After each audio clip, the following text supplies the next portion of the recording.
Hi viewers, welcome to our channel. ప్రస్తుతం మనతో పాటు దాము బాలాజీ గారు సీనియర్ జర్నలిస్ట్ ఉన్నారు. వారితో ఒకసారి మాట్లాడదాం. సో నమస్కారం సార్. నమస్తే. సార్, విజయశాంతి గారికి రీసెంట్‌గానే ఎమ్మెల్సీగా చేసేసారు. ఇప్పుడు రీసెంట్‌గా మళ్ళీ ఇంకో న్యూస్ ఏంటంటే సార్, ఆమెని మినిస్టర్ చేసి క్యాబినెట్‌లోకి కూడా తీసుకోబోతున్నారు. అది కూడా హోమ్ మినిస్టర్ ఇవ్వబోతున్నారంటూ కూడా వార్తలైతే వినిపిస్తున్నాయి సార్. మరి నిజంగా విజయశాంతి గారిని హోమ్ మినిస్టర్ ఇవ్వబోతున్నారా? ఏం జరగబోతుందంటారు సార్ విజయశాంతి విషయంలో? కాంగ్రెస్ ముందు నుంచి కూడా కొన్ని అంటే విచిత్రాలు కాంగ్రెస్ పార్టీలో జరుగుతుంటాయి. హ్మ్. సో అలాంటి విచిత్రాలు ఏంటంటే ఇప్పుడు విజయశాంతి హోమ్ మినిస్టర్ అనే వార్త వస్తుంది. నిజానికి విజయశాంతి గత కొంతకాలంగా పెద్ద యాక్టివ్గా ఏమీ లేదు కాంగ్రెస్లో కూడా. సడన్గా ఆమెను ఎమ్మెల్సీ చేశారు. నిజానికి ఇప్పుడు ఎమ్మెల్యే దీంట్లో 5 ఎమ్మెల్సీలు ఉంటే అందులో కాంగ్రెస్కి 3 వచ్చాయి. అద్దంకి దయాకర్, శంకర్ నాయక్ అండ్ విజయశాంతి. నెల్లకంటి సత్యం సిపిఐ కోటాలో ఆయనకి ఇచ్చారు. ఇక దాసోజు శ్రవణేమో బీఆర్ఎస్. ఈ 5 మంది కూడా ఏకగ్రీవంగా ఎన్నికైపోయారు, పోటీ లేదు. సరే, అది బాగానే ఉంది. దీంతోనే అసలు ఈమెకి ఎమ్మెల్సీ ఇవ్వడమే ఒక షాక్ అయ్యారు చాలామంది. విజయశాంతికి ఎమ్మెల్సీ ఇస్తారని ఎవరు కూడా ఊహించలేదు. ఆమె అయితే ఢిల్లీకి వెళ్ళి ట్రై చేసుకోవడం అవన్నీ చేసింది, కానీ ఎవరు అనుకోలేదు. కానీ కాంగ్రెస్ ఇదేంటంటే చెప్తున్నది ఏంటంటే, ఇక్కడ మీనాక్షి నటరాజన్ కొత్తగా తెలంగాణ ఇన్ఛార్జిగా వచ్చిన తర్వాత చాలా మార్పులు చోటు చేసుకుంటున్నాయి. రేవంత్ రెడ్డిని కొంత చెక్ పెట్టే కార్యక్రమం జరుగుతుంది. ఇంకా మిగతా వాళ్ళని యాక్టివ్ చేసుకోవడం, ముఖ్యంగా ప్రో క్యాడర్గా పార్టీని కార్యకర్తల పార్టీగా నిర్మించడం, కింది స్థాయి నాయకుల్ని, కింది స్థాయి పార్టీ కార్యకర్తలకి ఇంపార్టెన్స్ ఇవ్వడం, ఇది ఒక కంట్రోల్ లేకి తీసుకురావడం. అట్లాగే కాంగ్రెస్లో ఎప్పటి నుంచో పనిచేస్తూ కాంగ్రెస్ వాదులుగా ఉంటున్న అనేక మందికి ఇంపార్టెన్స్ ఇవ్వడం, అట్లాగే మహిళలకు పెద్దపీట వేయడం, బీసీలు, మహిళలు, అలా ఈ కొన్ని సమీకరణాలు మారాలి అన్న దృష్టితో. ఎందుకంటే కాంగ్రెస్ అంత ఈజీగా ఏమీ ఇక్కడ సునాయాసంగా గెలవలేదు. చాలా ఏదో ఒక 4 సీట్లు ఎక్స్ట్రా వచ్చే తప్ప పెద్దగా ఏమీ లేదు ఇక్కడ.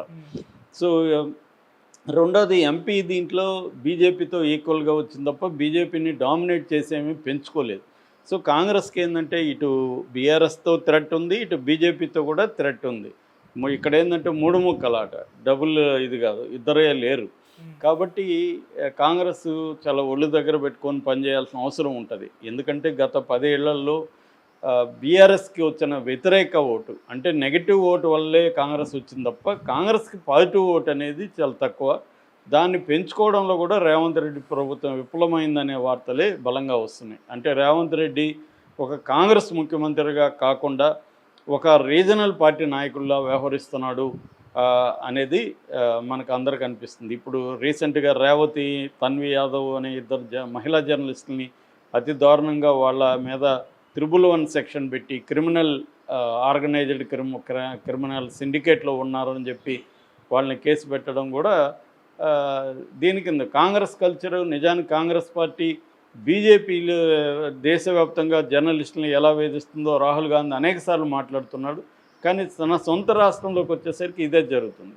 సో ఈ నేపథ్యంలో ఆల్రెడీ ఇక్కడ మంత్రిగా ఉంటున్న కొండా సురేఖ మీద బాగా నెగిటివ్ ఉంది. ఎందుకంటే ఆమె ప్రధానంగా మన నాగార్జున విషయంలో బిలో ద బెల్ట్ విమర్శలు చేయడం, అతి నీచంగా ఇప్పటివరకు ఎవరు కూడా చేయని పద్ధతులు చేయడం, ఇదంతా ఆమెకు నెగిటివిటీ తీసుకొచ్చింది. అట్లాగే సీతక్కకి అయితే కొంత పాజిటివ్గానే ఉంది ఆమె వరకు, ఆమె పని విధానంలో. ఇప్పుడు విజయశాంతిని తీసుకొస్తే విజయశాంతి ధీటుగా బీఆర్ఎస్ని ఎదుర్కోగలదు అన్న ఉద్దేశంతో విజయశాంతికి హోంశాఖ ఇవ్వాలి, పవర్ఫుల్గా ఉంటుంది అన్న ఇది అనుకుంటున్నారు. ఎందుకంటే ఇప్పుడు రేవంత్ రెడ్డి దగ్గర హోం ఉంది, తర్వాత మున్సిపల్ శాఖ ఉంది, విద్యాశాఖ ఉంది, అట్లాగే చాలామంది మంత్రుల దగ్గర మల్టిపుల్ శాఖలు ఉన్నాయి. నిజానికి 6 మంత్రి పదవులు ఇప్పుడు ఇవ్వాల్సింది, దాదాపు 15 మంత్స్ అయిపోయినప్పటికి కూడా ఇప్పటివరకు అవి ఇవ్వట్లేదు. ఇది కూడా కాంగ్రెస్ కల్చరు. 15 మంత్స్ అవుతూ ఉంటే 6 శాఖలు పెట్టుకొని ఉంటే ఇంక పరిపాలన ఎట్లా జరుగుతుంది సజావుగా? అంటే ఇస్తే ఒకరికి ఇస్తే ఎవరికి కోపం వస్తుందో అన్నట్టుగా వీళ్ళు నాంచుడు అనేది కనబడుతోంది. సో ఇప్పుడు కూడా ఇవ్వకపోతే ఇది ఇబ్బంది అవుతుంది, ఎమ్మెల్సీ ఎన్నికలు కూడా అయిపోయినాక.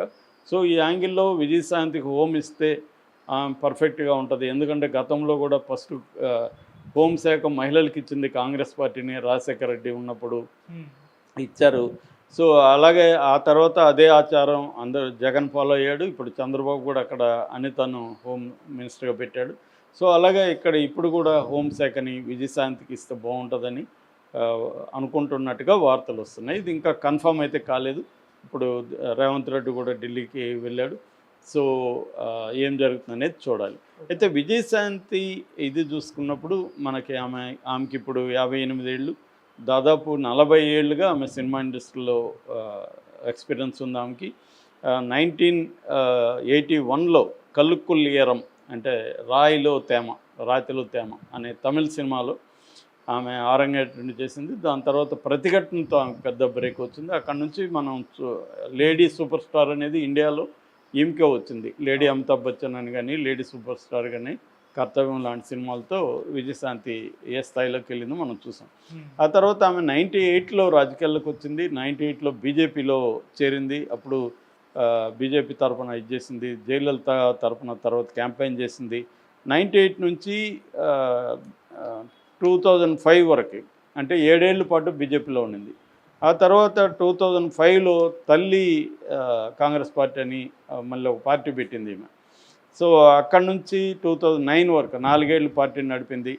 తర్వాత మళ్ళీ బీఆర్ఎస్లోకి వచ్చేసింది. 2009లో బీఆర్ఎస్లో మెదక్ నుంచి పోటీ చేసి ఎంపీగా గెలిచింది.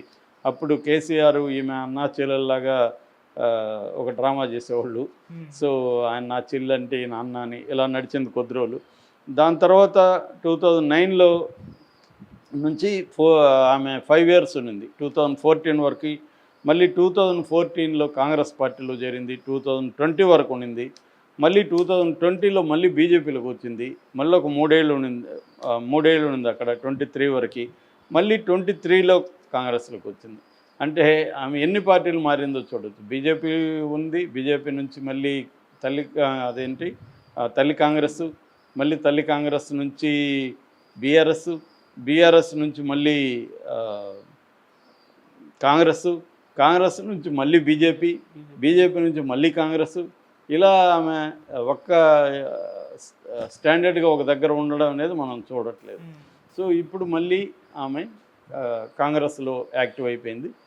మేబీ రాహుల్ గాంధీ కానీ వాళ్ళు ఏం ఆలోచిస్తున్నారో తెలియదు. ఈమెను కాంగ్రెస్లో పెద్దపీట వేయాలన్నట్టుగా చూస్తున్నారు. నిజానికి ఈమె ప్రజల్లో ఎంత పట్టుందనేది ఎప్పుడూ డౌటే. ఎందుకంటే ఆమె గట్టిగా ప్రజల్లో నిలబడి ఉద్యమాలు చేయడం అవి కనబడలేదు. ఆమె సినీ గ్లామర్తో నెట్టుకొస్తుంది తప్ప ప్రజల్లో ఆమెకి గ్రాస్ రూట్ లెవెల్లో పనిచేసిన ఎక్స్పీరియన్స్ కానీ పనిచేయడం కానీ తక్కువే. కాకపోతే ఇప్పుడు వాళ్ళ ప్లాన్ ఏంటంటే ఈమె ఆల్రెడీ బీఆర్ఎస్లో పనిచేసింది, బీజేపీలో పనిచేసింది కాబట్టి వాళ్ళని ఎలా ఎదుర్కోవాలనేది ఈమెకి బాగా తెలుసుంటుంది. రెండోది ఈమెకు కొంత ఫైర్ బ్రాండ్ లాగా మాట్లాడుతుంది. ఇవన్నీ ఉన్నాయి. కానీ నాకైతే ఆమె ఉపన్యాసం అట్రాక్ట్ చేసే విధంగా ఇప్పుడు ఏం అనిపించలేదు.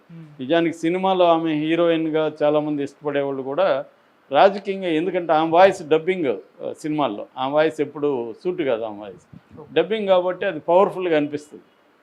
బయట వచ్చి ఆమె మాట్లాడేసరికి ఏంటి ఈ వాయిస్ ఇలాగ ఉంది, మనం ఇన్ని రోజులు ఈ వాయిస్నైనా ఏమైనా లవ్ చేసాము అన్న వాళ్ళు చాలామంది ఉన్నారు కాంగ్రెస్లో.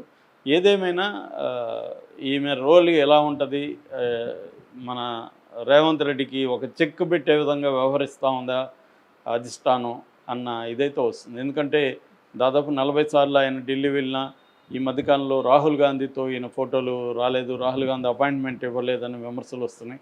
దానికి కూడా రేవంత్ రెడ్డి సమాధానం ఇచ్చాడు, ప్రతిసారి నేను నిరూపించుకోవాల్సిన అవసరం లేదు, నాకు విశ్వసనీయత లేకపోతే కాంగ్రెస్ పార్టీలో నన్ను అసలు సీఎం చేసేవాళ్ళు కాదు, అంతకుముందు పిసిసి ప్రెసిడెంట్ చేసేవాళ్ళు కాదు, కాబట్టి నాకు ఉండేది నాకుంది, నేను అది చూపించుకోవాల్సిన అవసరం లేదన్నాడు. ఆ మేరకైతే ఆయన ఇప్పుడే కదిపే పరిస్థితి కూడా లేదు. కాకపోతే కొంత రేవంత్ రెడ్డికి చెక్ పెట్టాలి, కొంత కంట్రోల్ చేయాలి అన్న ఇదైతే కనిపిస్తుంది.